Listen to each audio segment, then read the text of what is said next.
সবাই আশা করি ভালো আছো। যারা এই ভিডিওটা মিস করবে তারা অনেকটা নেটের ক্ষেত্রে পিছিয়ে পড়বে। আগের ভিডিওটা যারা দেখোনি তারা গিয়ে আগের ভিডিও দেখো। আমি আলোচনা করছিলাম একেই কি বলে সভ্যতার প্রথম অঙ্কটা। আজকে কি আলোচনা করব?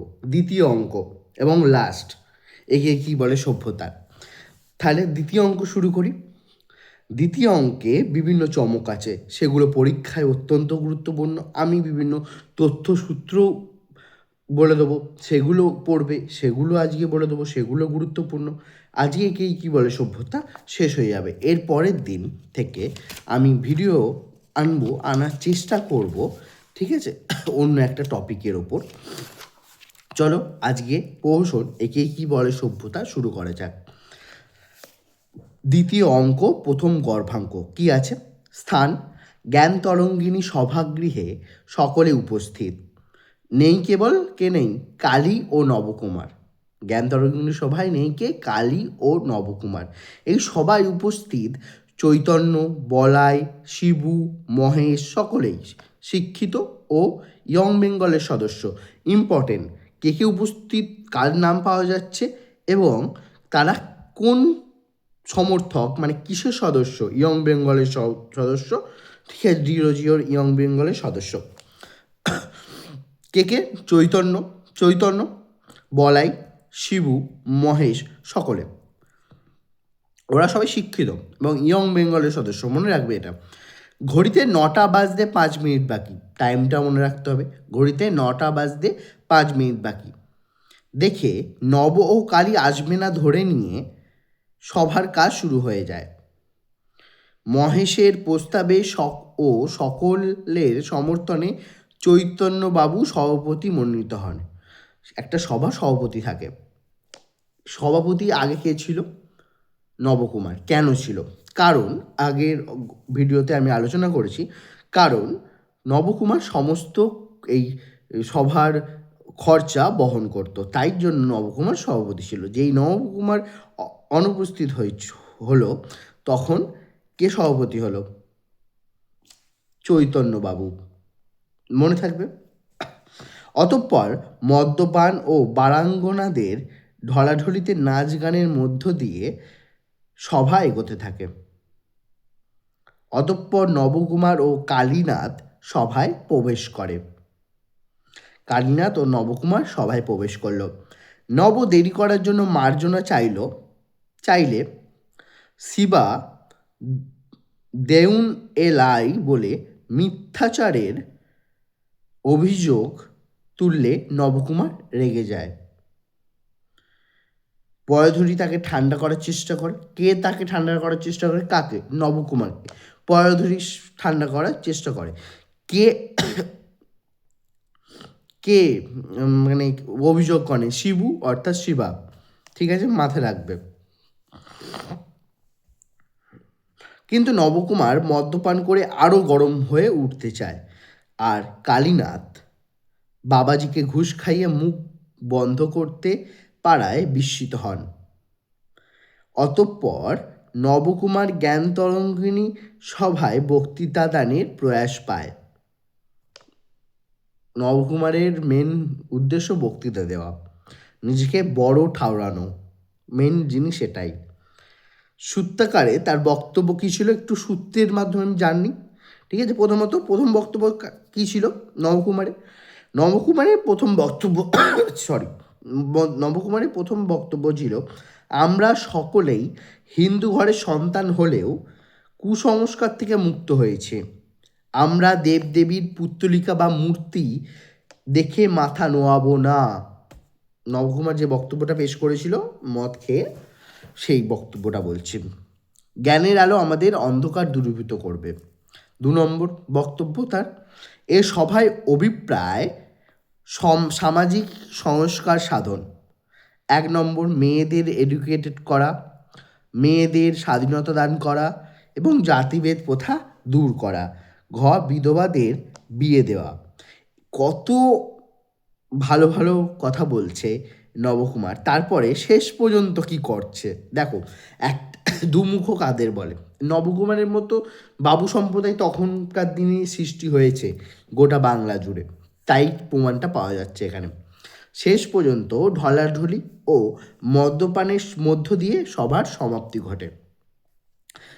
বেহালা বাদকদের এক ছিমিল গাঁজার খোঁজে এই দৃশ্যের সমাপ্ত হয়। মানে একদিক দিয়ে ভালো ভালো বক্তব্য, হুম, ভালো নিজেদের আম, সমাজের প্রগতির একটা পিলার বলে ঠাউরানো, অন্যদিকে বেলাল্লাপনা করা, মদ খাওয়া, মেয়েদের সাথে ঢলাঢলি করা, এই সমস্ত কিছুই আছে। এরপরে দ্বিতীয় অঙ্কর দ্বিতীয় গর্ভঙ্ক, প্রথম গর্ভঙ্ক হয়ে গেল, এবার দ্বিতীয় গর্ভঙ্কে আমরা আসব। স্থান, এই দ্বিতীয় দৃশ্যের স্থান হচ্ছে নবকুমারের শয়ন মন্দির, যেখানে নবকুমার থাকে বাড়ি। নবকুমারের স্ত্রীর নাম হরকামিনী, মাথায় রাখবে। বোন প্রসন্নময়ী, মাথায় রাখবে, ও কমলা, এবং খুড়তুতো বোন নিত্যকালী, এটা মাথায় রাখবে। চারজনে তাস খেলছে। এই দৃশ্যের মধ্যে দিয়েও মধুসূদন দত্ত দেখিয়েছে তখনকার মেয়েদের স্বাধীনতাটা, মনোভাবটা। তারপরে তাদের কথাগুলোও শোনাবো, তাদের বক্তব্যটাও শোনাবো, লাস্টে বলবো।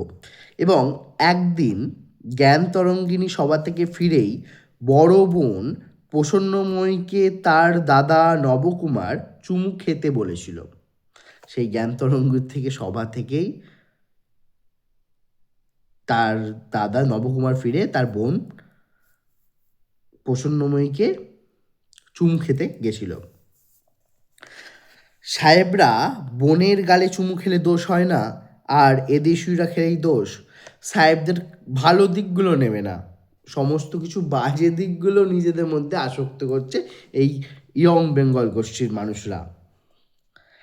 সেই নিয়ে তার বৌদি হরকামিনী রসিকতা করে বলে, মানে নবকুমারের স্ত্রী তার প্রসন্নময়ীকে রসিকতা করে কি বলছে, বলছে তুই বরং তোর দাদাকে নিয়ে থাক।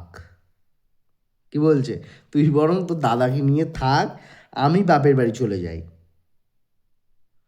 একথা শুনে প্রসন্নময়ী বলে, কি বলে, হ্যাঁ তুই তোর দাদাকে নিয়ে থাক। নিত্যকালী মন্তব্য করে, ইংরেজি পড়লে কি মানুষ এমন বেহায় হয়ে যায়? নিত্যকালী খুড়তুতো বোন নবকুমারের, সে মন্তব্য করছে যে এই ইংরেজি শিখলেই কি মানুষ এরকম বেহায়া হয়ে যায় যে তার বোনকে চুমু খেতে উদ্যত হয়। ইতিমধ্যে নবকুমার মদ্যপ হয়ে নবকুমার বাড়ি ফেরে। চাকর বৈদ্যনাথ ওরফে দেব তাকে গাড়ি থেকে নামায়। নব চিৎকার করে, ছোড় দো হামকো, হিন্দিতে চিৎকার করে, নেশায় পুরো উন্মত্ত হয়ে আছে এবং চিৎকার করে, ছোড় দো হামকো। সে ব্র্যান্ডির জন্য চেঁচায়, স্বাগত ভাষণে বলে, অনড ফুল আর কতদিন বাঁচবে? আমি প্রাণ থাকতে এই সভা কখনোই এবলিশ করতে পারবে না। সবার কথাই মাথায় আওড়ে যেতে থাকে। কেউ তার কাছে ঘেঁষতে না চাইলে হরকমিনী তাকে গিয়ে গিয়ে স্বামীকে বলে, মানে নবকুমারকে বলে, কর্তা ভাত খাচ্ছেন তা জানো? কিন্তু নবকুমার হরকামিনীকে পয়ধরি ভেবে প্রলাপ বকতে থাকে। নবকুমার হরকামিনীকে পয়ধরি ভেবে ভুলভাল বকতে থাকে। হরকামিনীকে ধরতে গেলে হরকামিনী পয়ধরি বিবেচনা করে প্রলাপ বকে যায়, এবং হরকামিনীকে ধরতে গেলে হরকামিনী সরে যায় এবং নবকুমার মাটিতে পড়ে যায়। কর্তা এসে বুঝতে পারেন ছেলে বেহুশ মাতাল একটা। মনোদুঃখে কর্তা সকলকে নিয়ে পুনরায় বৃন্দাবনে যাওয়ার স্থির করে। হরকামিনী তার মনের যন্ত্রণা প্রসন্নময়ীর কাছে প্রকাশ করে। এই লাইনটা, লাস্ট লাইনটা, এটা বলবো, মোস্ট ইম্পর্টেন্ট লাইন। কি বলে? সাহেবের মতো সভ্য হওয়া এত সহজ নয়। মাছ মাংস খেয়ে ঢলাঢলি করলেই সাহেব হওয়া যায় না। তার পরিণাম উচ্চারণ একে কি বলে? সে লাস্টে এই লাইনটা দিয়ে শেষ করেছে।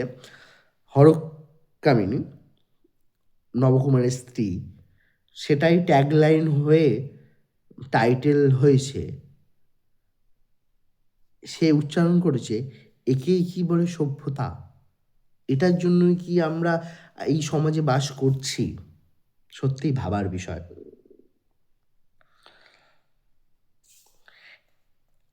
এই জিনিসগুলো আমাদের মাথায় রাখা উচিত যে নকল কোনটা করব, কোনটা দেখে অনুপ্রাণিত হব আমরা, সেটা আগে নিজেদের মনে নির্ধারণ করতে হবে। যেটা আমরা দেখছি এত ফ্যাসিনেটেড জগৎ, এত মানে আলোকিত, তার মধ্যে কিন্তু সবচেয়ে বেশি অন্ধকার থাকে। সেটাই উচ্ছন্নে যাওয়ার মূল রাস্তা হয়ে যায়। আমরা কোথায় যাব? আমরা পড়াশুনো করে নিজের গতি নির্ধারণ করে সেই একটা লক্ষ্যতে যাব, নাকি আমরা নাচ গান নেশা করে অন্য একটা রাস্তায় পা দেবো? সেটা আমাদেরকে নির্ধারণ করতে হবে। জীবনটা আমাদের, একটা বয়সের পর মা বাবা সম্পূর্ণ স্বাধীনতা আমাদের উপর ছেড়ে দেয়। তুই কি করবি, তোমরা কি করবে, ভেবে দেখো। আমরা কি করব একান্তই আমাদের ব্যাপার, কিন্তু আমাদের একটু সংযত হওয়া দরকার। সংযত হয়ে আমরা যদি ওই উচ্ছন্নে যাওয়া, মদ খাওয়া, গাঁজা খাওয়া, এইটার বিরোধিতা করেই বলছি, যদি ওদিকে যেতে গিয়ে যদি আমি মূল লক্ষ্য, আমি পরিবারকে ভালো রাখার জন্য, সমাজকে এগোনোর জন্য কি করব, সেই ভাবনাটা থেকে বিচ্যুত হয়ে যাই, সেটা খারাপ। সেটা খারাপ।